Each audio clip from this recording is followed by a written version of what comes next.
आप सभी आशा बहनों को नमस्कार। आशा संवाद के एपिसोड 19 में आप सभी का हार्दिक स्वागत है। आज का विषय है ग्राम स्वास्थ्य, स्वच्छता एवं पोषण दिवस यानी VHSND, जो गांव स्तर पर मातृ, शिशु एवं सामुदायिक स्वास्थ्य सेवाओं का सशक्त मंच है। आइए इस महत्वपूर्ण विषय को विस्तार से समझते हैं। इस महत्वपूर्ण विषय पर मार्गदर्शन देने के लिए आज हमारे साथ हैं हमारे अतिथि विशेषज्ञ doctor Prashant Kumar, health specialist UNICEF Madhya Pradesh, जो हमें VHSND के प्रभावी आयोजन, आशा की भूमिका और समुदाय की भागीदारी पर महत्वपूर्ण मार्गदर्शन देंगे। सर, आपका स्वागत है। आप सभी को मेरा नमस्कार। मेरा नाम डॉक्टर प्रशांत कुमार है। मैं यूनिसेफ मध्य प्रदेश में हेल्थ स्पेशलिस्ट के पद पे काम कर रहा हूँ।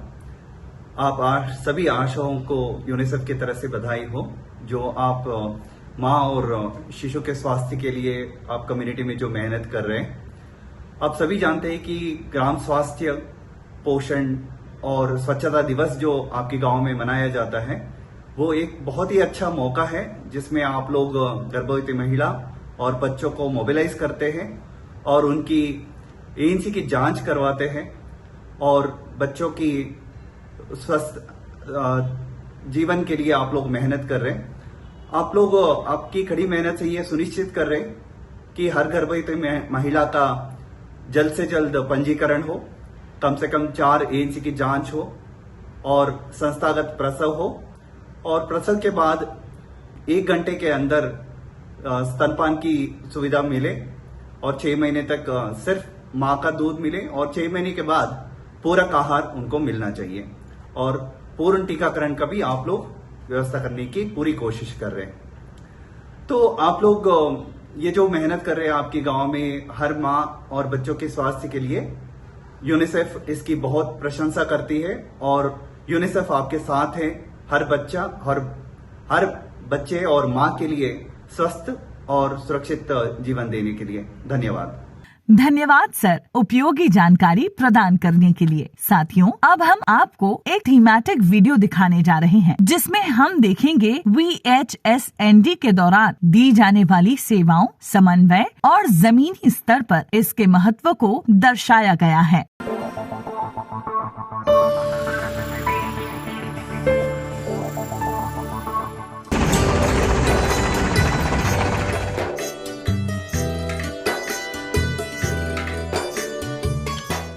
राम राम बहन जी। राम राम। अरे सरपंच साहब, आप वो भी इतनी दूर से? हाँ, हम तो आप ही से मिलने आए थे। हमसे मिलने आए थे? कहिए, सब ठीक ठाक तो है ना? अब वैसे तो सब कुछ ठीक ठाक है, लेकिन एक समस्या है। समस्या? कैसी समस्या? हमारे गांव में VHND यानी वो ग्राम स्वास्थ्य पोषण दिवस उतने अच्छे तरीके से नहीं मनाया जाता जितना कि आपके ग्राम में। बस इसी संबंध में जानकारी चाहिए थी। हाँ भाई, हमारे गांव में तो बहुत बढ़िया मनाया जाता है। तो बताना क्या, हम वहाँ जा रहे हैं, दिखाई देते हैं। हाँ, चलिए आइए।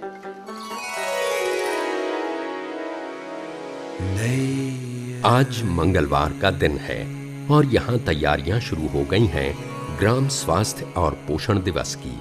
इस गांव में महीने के हर दूसरे मंगलवार को ये कार्यक्रम, जिसे VHND कहते हैं, बड़े उत्साह से मनाया जाता है। समय और जगह का चुनाव सभी लोगों ने मिलकर किया है। VHND के आयोजन से जुड़े कार्यकर्ताओं का आना शुरू होता है।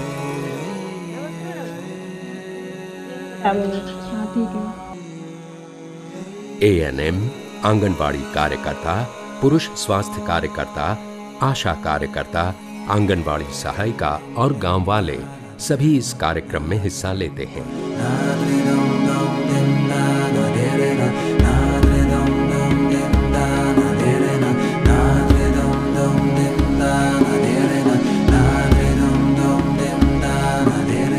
नमस्ते, मेरा नाम उमा सोनी है। मैं ANM के पद पर कार्यरत हूँ।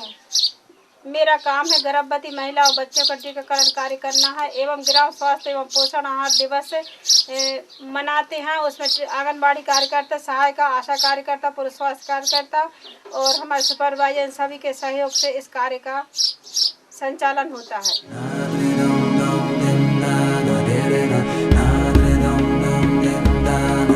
मेरा नाम मीना उपाध्याय है, आंगनबाड़ी कार्यकर्ता हूँ। ग्राम एवं स्वास्थ्य पोषण दिवस पर 0 से 5 वर्ष के बच्चों का वजन लेती हूँ। गर्भवती शिशुवती किशोरी बालिकाओं को सलाह एवं परामर्श देती हूँ।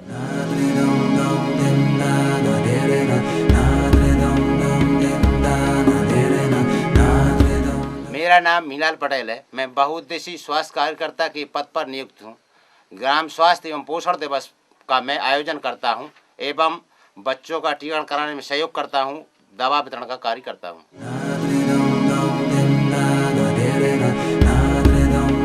मेरा नाम तारा तिवारी है। मैं आशा कार्यकर्ता में काम करती हूँ और मैंने गर्भवती महिलाओं को बुलाना और उनकी जांच करवाना का काम करती हूँ। मेरा नाम गुड्डी बाई है। मैं आज के दिन इसी दिन बच्चों को बुलाती हूँ, बच्चों का टीकाकरण कराती हूँ, महिलाओं गर्भवती बुलाती हूँ और बच्चों को पोषण आहार का वितरण करती हूँ।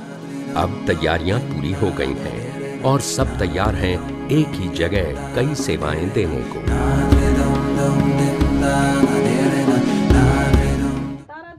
जीरो से 6 साल तक के बच्चों की लिस्ट ले लो, वो गर्भवती महिलाएं लिखे, इनको बुला दो, बोल देना साथ में कार्ड लेके आए, टीकाकरण कार्ड।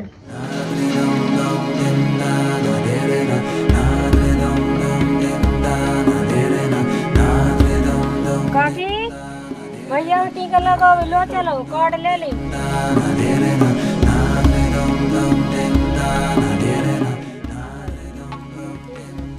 जांच करना है, जांच करवा चलो दीदी आ रही हैं। सब ठीक है? हाँ सब ठीक है। चलते हैं तो ठीक है। हाँ आ जाए।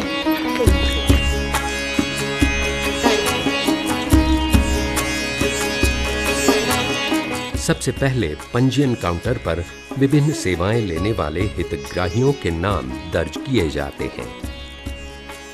एक अलग तरह का माहौल दिख रहा है। लोग अपनी सेहत की चिंताएं लिए यहाँ चले आ रहे हैं और उनकी परेशानियां दूर हो रही हैं।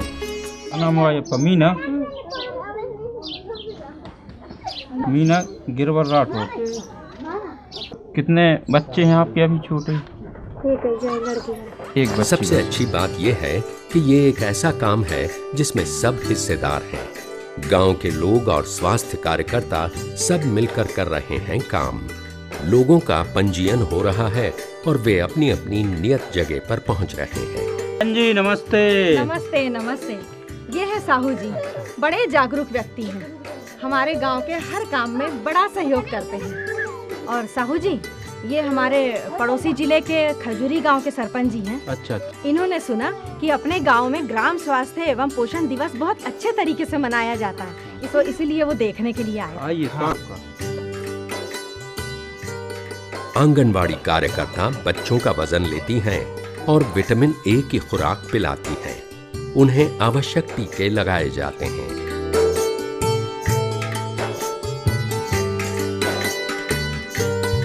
वो माओं को सलाह देती हैं कि अपने बच्चों का वजन हर महीने कराएं। आंगनबाड़ी कार्यकर्ता बताती हैं कि वे बच्चों को आंगनबाड़ी में मिलने वाले पोषक आहार के अलावा घर में मौजूद खाना जैसे कि रोटी, दाल, चावल, सब्जी भी जरूर खिलाएं। एएनएम ग्रामीण समाज में जन स्वास्थ्य सेवाओं की धुरी हैं। वो बुनियादी स्वास्थ्य के लिए अहम भूमिका निभाती हैं। एएनएम टीकाकरण कार्यक्रम के अनुसार बच्चों को टीके लगाती हैं और कई बीमारियों के खतरे से मुक्त करती हैं।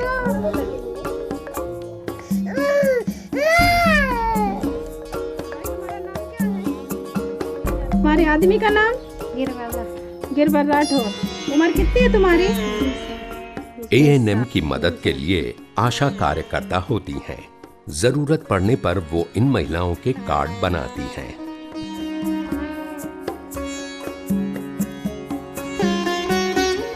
गर्भावस्था एक निहायत नाजुक स्थिति होती है। जन्म देते समय माँ करीब करीब एक नया जन्म पाती है।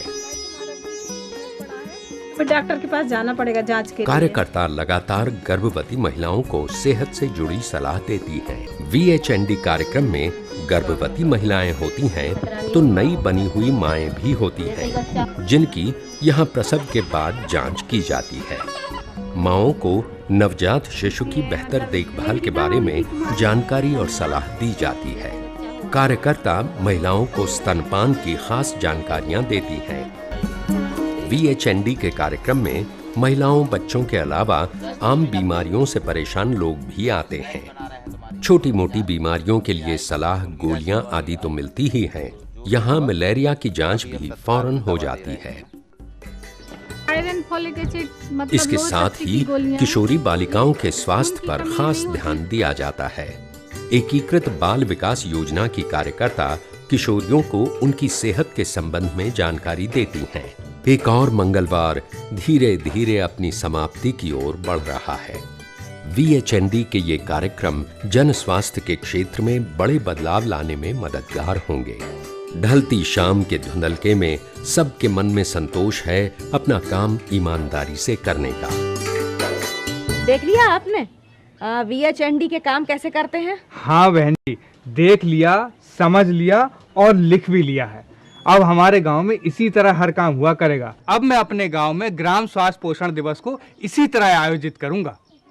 उपयोगी वीडियो को देखने के बाद अब समय है एक प्रेरक कहानी का। ये कहानी है एक आशा बहन श्रीमती सुमन लोमवंशी, ग्राम आकिया, बैरसिया विकासखंड, जिला भोपाल की रहने वाली, जिसमें आशा द्वारा किए गए प्रभावी VHSND आयोजन से माता एवं बच्चे के स्वास्थ्य में सकारात्मक बदलाव देखने को मिला। 17 दिसंबर को जन्मी एक नवजात बच्ची के जीवन पर उस समय संकट गहरा गया जब जन्म के 10वें दिन उसका वजन 1.7 किलोग्राम रह गया। जन्म के समय बच्ची सामान्य वजन 2.5 किलोग्राम के साथ पैदा हुई थी। बच्चे की इस स्थिति के बावजूद परिजन झाड़ फूंक से इलाज करवा रहे थे। नवजात की स्थिति अत्यंत गंभीर होती जा रही थी। 7वें दिन वजन में गिरावट को देखते हुए आशा कार्यकर्ता ने तुरंत मां को स्तनपान की सही तरीका, बार बार स्तनपान कराने तथा मां के पोषण पर विशेष ध्यान देने की सलाह दी। परंतु जब 10वें दिन भी स्थिति में सुधार नहीं हुआ तो आशा ने खतरे के लक्षण की पहचान करते हुए जान लिया कि शिशु को गंभीर स्वास्थ्य समस्या है। उन्होंने तत्काल परिजनों को स्थिति की गंभीरता समझाते हुए अस्पताल में इलाज कराने की सलाह दी, परंतु परिजन झाड़ फूंक जैसे पारंपरिक उपायों पर भरोसा करते रहे।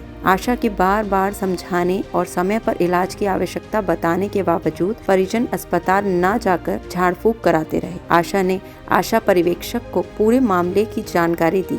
दोनों ने मिलकर परिजनों को समझाने का प्रयास किया, लेकिन फिर भी सफलता नहीं मिली तो ब्लॉक स्तरीय स्वास्थ्य टीम को सूचित किया गया। अंततः 26 दिसंबर को 108 एम्बुलेंस के माध्यम से बच्ची को कमला नेहरू अस्पताल में भर्ती कराया गया। अस्पताल पहुंचने पर तत्काल उपचार शुरू किया गया। नवजात की सतत निगरानी की गई और आवश्यक चिकित्सा एवं पोषण सहायता प्रदान की गई। कुछ ही दिनों में बच्ची के स्वास्थ्य में सुधार दिखाई देने लगा और उसका वजन भी धीरे धीरे बढ़ने लगा। यदि समय रहते आशा कार्यकर्ता ने स्थिति की पहचान न की होती और लगातार प्रयास न किए होते तो बच्ची के जीवन का बचना संभव नहीं होता। ये कहानी हम सभी के लिए प्रेरणा स्रोत है। अब समय है प्रश्न उत्तर सत्र का। हमारे साथ हैं विषय विशेषज्ञ डॉक्टर वरुणा पाठक, वरिष्ठ तकनीकी परामर्शदाता UNFPA, जो हमारी आशा बहनों द्वारा पिछले एपिसोड में पूछे गए प्रश्नों का समाधान करेंगे। नमस्कार मैडम, प्रश्न उत्तर सत्र में आपका स्वागत है। ब्लॉक पनागर से आशा कार्यकर्ता अनुपमा विश्वकर्मा। मुझे एक जानकारी पूछना था कि मेरे यहाँ बच्चा है जिसकी डिलीवरी 24 मार्च 2025 को हुई, जिसमें बच्चे का वजन 1.8 ग्राम का है। अब बच्चा 9 माह का हो गया है, परंतु उसका वजन आज भी 3.100 ग्राम का है और NRC में भर्ती भी था, मगर उसका वजन किस कारण से नहीं बढ़ पा रहा है?